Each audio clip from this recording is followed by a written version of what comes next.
नमस्कार, बहुत स्वागत। मैं हूं आपके साथ ललित प्रजापति और आप देख रहे हैं हमारा खास शो 5 की आंच। आज बात करेंगे दार्जिलिंग के ट्रेन हादसे की, जिसने बालोतरा ट्रेन हादसे की एक बार फिर से याद दिला दी है और फिर से बड़े सवाल उठने लगे। इसके अलावा बात करेंगे मध्य प्रदेश में पुलिस के ऑपरेशन नाइट कॉम्बिंग की, कैसे एक दिन में अपराधियों की कमर तोड़ दी गई। बात जबलपुर सेंट्रल जेल की भी होगी, जहां जेल में रक्षक ही तस्कर बन गए। इसके अलावा और भी खबरें होंगी, लेकिन सबसे पहले बात दार्जिलिंग में हुए ट्रेन हादसे की।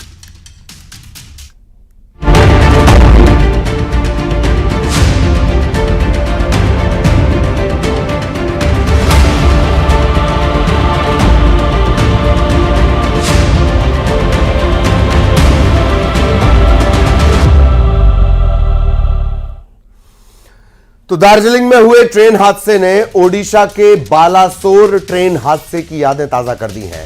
एक मालगाड़ी ट्रेन ने कंचनजंगा एक्सप्रेस को पीछे से टक्कर मार दी। यह हादसा इतना भयानक था कि मालगाड़ी से टक्कर होने के बाद ट्रेन की 3 बोगियां पटरी से उतर गईं, जबकि कई बोगियां हवा में लहराती हुई नजर आईं। हादसे में 8 लोगों की जान चली गई, बड़ी संख्या में लोग घायल हैं। रेलवे बोर्ड के अध्यक्ष और सीईओ जय वर्मा सिन्हा ने बताया कि बचाव अभियान पूरा हो चुका है।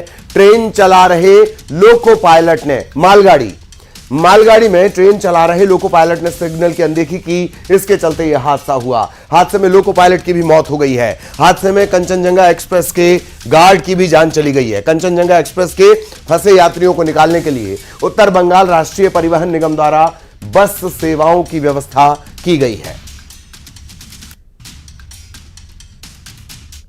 वो तो पता नहीं, मतलब 1-2 जो है डेड बॉडी मैंने अभी देखा है। अभी तो एक्सीडेंट हुई तो सब लोग देख रहे हैं सुबह से। अभी तो रेल की तरफ से कोई रेस्क्यू टीम नहीं आया है, अभी पब्लिक लोग ही सब कर रहा है।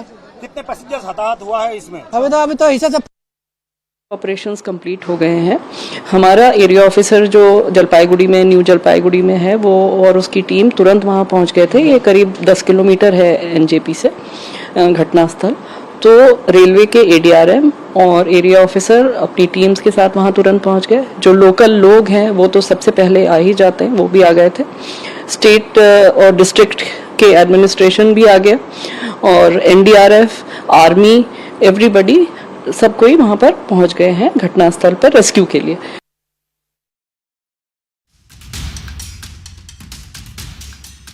मदद का ऐलान भी कर दिया गया है। रेल मंत्री अश्विनी वैष्णव ने घटना में जान गंवाने वाले लोगों को 10 लाख रुपए, गंभीर घायलों को 2.5 लाख रुपए, मामूली तौर पर जो घायल हुए हैं उन्हें 50,000 रुपए की सहायता राशि देने की घोषणा की है। इसके अलावा हादसे में मारे गए लोगों को प्रधानमंत्री राहत कोष से 2-2 लाख रुपए, घायलों को 50,000 रुपए की मदद का ऐलान किया गया है।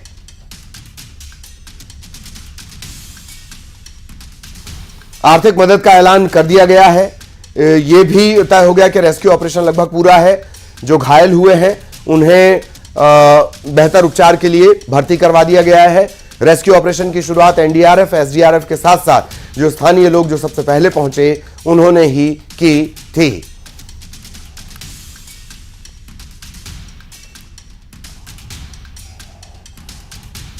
बात मध्य प्रदेश की। मुख्यमंत्री डॉक्टर मोहन यादव के निर्देश पर मध्य प्रदेश पुलिस अपराधों पर अंकुश लगाने के लिए सक्रिय हो गई है। प्रदेश में लगातार अपराधियों की धरपकड़ जारी है। इसी क्रम में शनिवार और रविवार की दरमियानी रात को प्रदेश भर की पुलिस ने एक साथ एक ही समय पर नाइट कॉम्बिंग ऑपरेशन चलाया। इस ऑपरेशन का नेतृत्व डीजीपी सुधीर सक्सेना ने किया। मध्य प्रदेश में कानून व्यवस्था और शांति बनाए रखने के लिए पुलिस ने बदमाशों पर कार्रवाई की है। प्रदेश भर के पुलिस जवानों ने एक साथ बदमाशों के खिलाफ कार्रवाई की।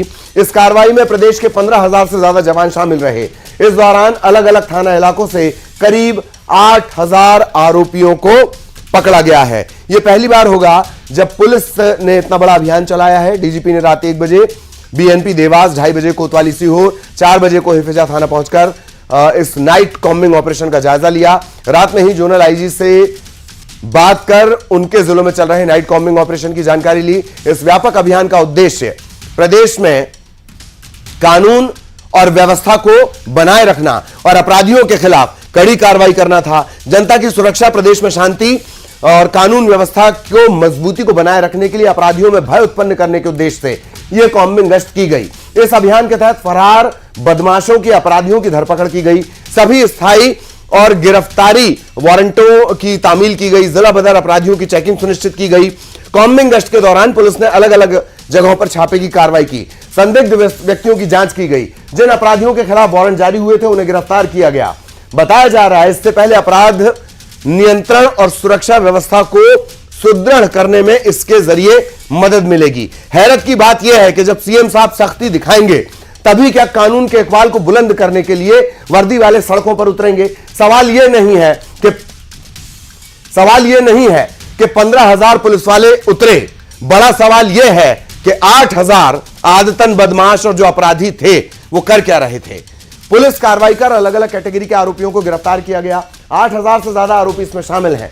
आपको बताते हैं कि किस तरह के आरोपियों पर पुलिस ने शिकंजा कसा है। पूरे मध्य प्रदेश में इस कार्रवाई को अंजाम दिया गया। आरोपियों को भनक लगती उससे पहले ही किस तरह के अपराधी इसमें गिरफ्तार किए गए हैं वो जान लीजिए। 8,000 आरोपी गिरफ्तार किए गए। मैं आरोपी माफ करिएगा, अपराधी मैंने कहा। 8,000 आरोपी गिरफ्तार, 5,000 इसमें से अपराधी हैं, 2,500 स्थायी वारंटी, 75 फरार अपराधी हैं, 1,800 जिला बदर हैं और 125 इनामी है। ये सब घूम रहे थे। क्यों घूम रहे थे? इंतजार कर रहे थे कि कॉम्बिंग गश्त हो तब इनकी गिरफ्तारियां हो जाएं। यह भी हैरत की बात है। 8,000 आरोपी गिरफ्तार किए गए, इसमें से 5,000 आदतन अपराधी हैं, 2,500 स्थायी वारंटी है, 75 फरार हैं, 1,800 जिला बदर, जिन्हें जिले से निकाल दिया जाता है कि जाओ इस जिले से बाहर हो जाओ लगातार गलतियां करने के बाद। 125 इनामी इसमें थे। कॉम्बिंग गश्त को लेकर न्यूज 18 से बातचीत में पुलिस के जो कमिश्नर हैं हरिनारायण चारी मिश्रा, उन्होंने कहा कि अपराधियों के लिए पुलिस वज्र से भी ज्यादा कठोर है। हैरत की बात है, कमिश्नर साहब कह रहे हैं अपराधियों के लिए पुलिस वज्र से भी ज्यादा कठोर है। बताने की क्या जरूरत है? कार्रवाई ऐसी होनी चाहिए। लगातार इस तरह की कार्रवाइयों को अंजाम दिया जाएगा। यह पहली बार नहीं है जब कोई अधिकारी इस तरह की बात कर रहा है, वो हमेशा ही यह बात कहता है। और कौन कौन इसमें शामिल था जरा वो देख लीजिए। 15,000 जो पुलिसकर्मी जो सड़कों पर नजर आए उसमें कौन कौन था? डीजीपी थे, कार्यकाल उनका भी थोड़ा बहुत बाकी है, जल्दी नए डीजीपी आपको मिलने वाले हैं। आईजी थे, डीआईजी थे, कमिश्नर थे, एसपी, डीएसपी, एसडीओपी और थाना प्रभारी।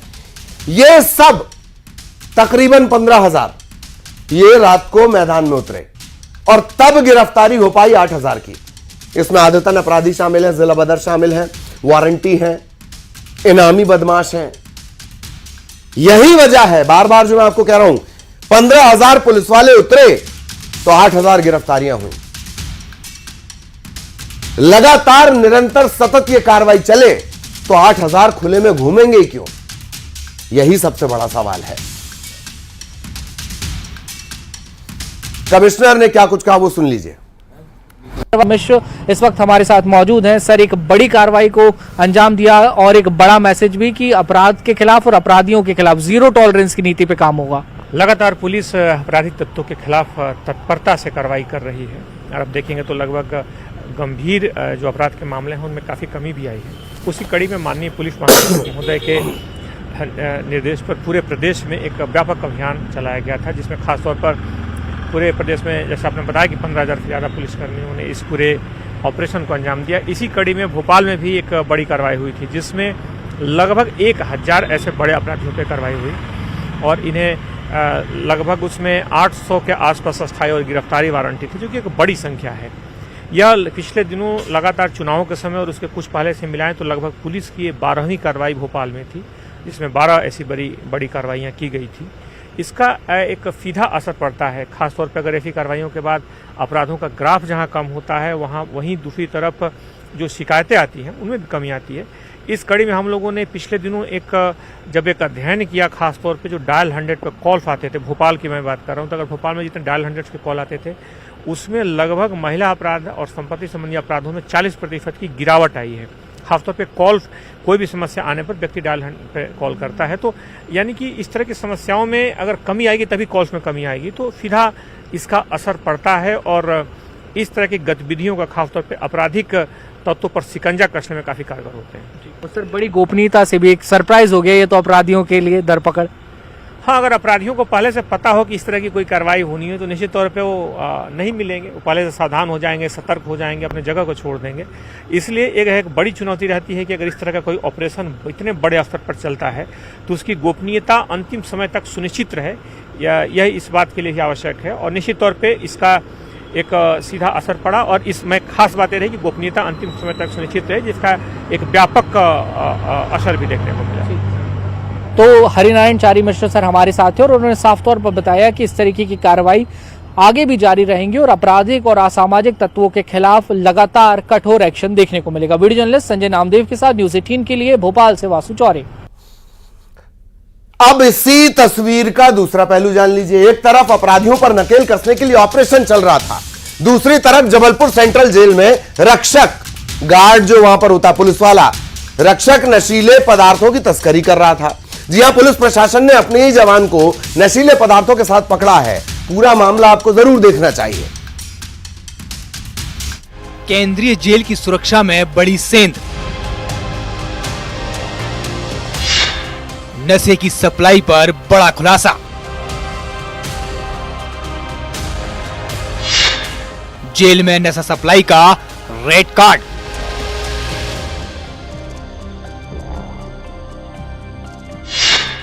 सेंट्रल जेल का रक्षक निकला तस्कर।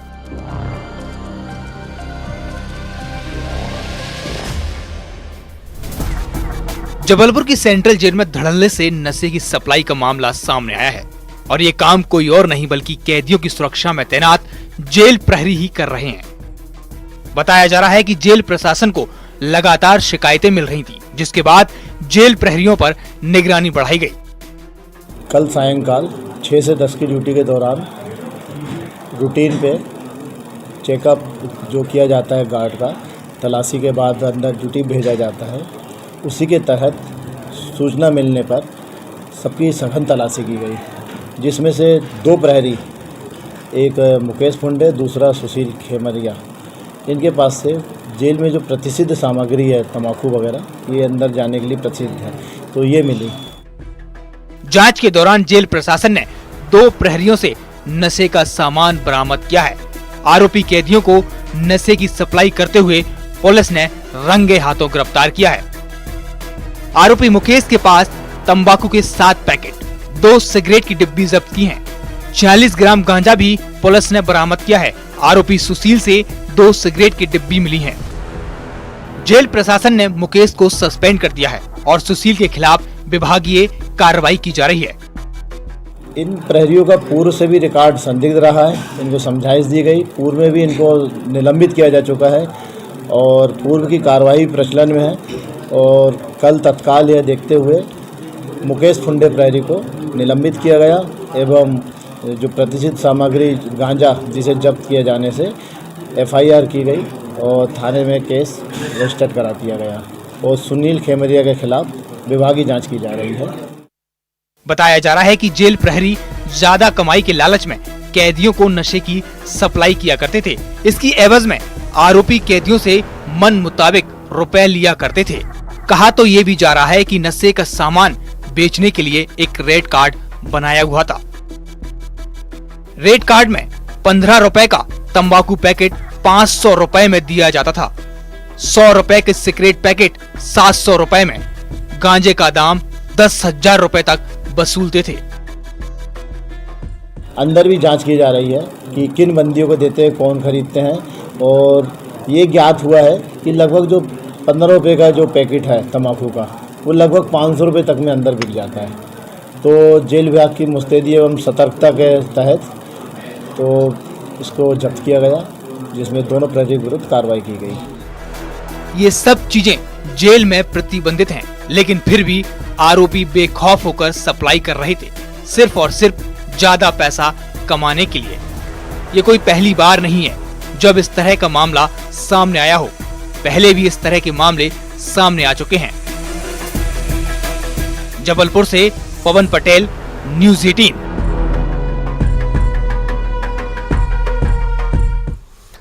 और अब बात कर ली जाए गौवंश तस्करों की। मंडला में पुलिस और प्रशासन ने गौवंश तस्करों के खिलाफ बड़ी कार्रवाई की। इस पर अब सियासत गर्मा गई है। एक तरफ ओवैसी हैं जो कार्रवाई का विरोध कर रहे हैं उधर उच्च शिक्षा मंत्री ने ओवैसी पर, एमआईएम वाले ओवैसी, उन पर बड़ा हमला बोला है। कांग्रेस विधायक ने गौ तस्करों पर हुई कार्रवाई का समर्थन किया है।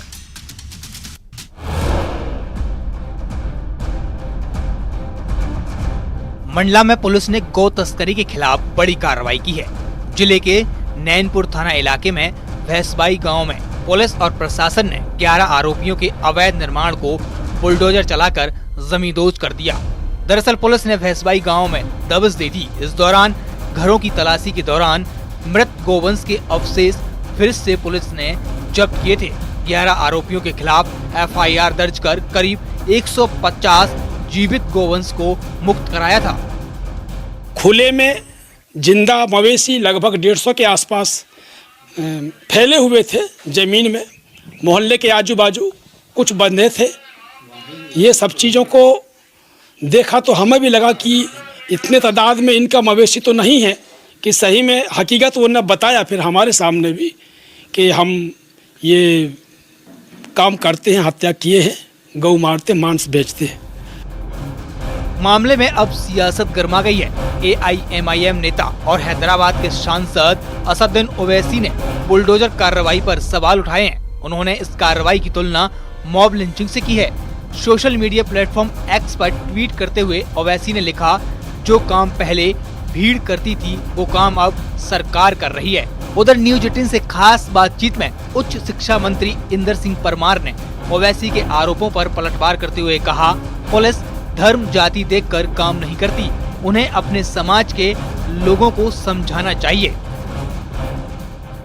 पुलिस कार्रवाई करने जाती है, कोई भी अपराधी हो, अपराधी को पकड़ना, धर्म देखती ना जाति देखती है। अब अधिकांश ऐसे अपराधों में मुसलमान ही क्यों मिलते हैं? उनको अपने समाज के लोगों को भी समझाना चाहिए कि भारत में आस्था का विषय है गौ माता, गाय, उसकी हत्या करने से उनको क्या मिलना है?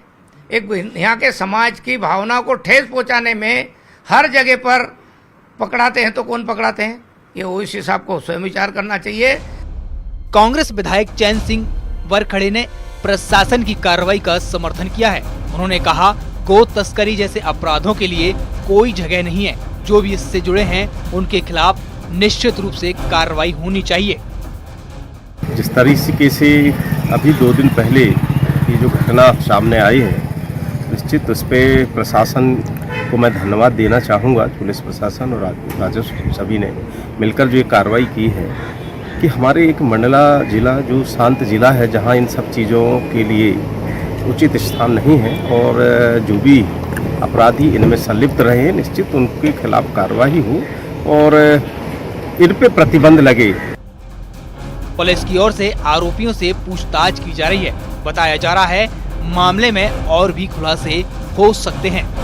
मंडला से कृष्णा साहू, न्यूज 18।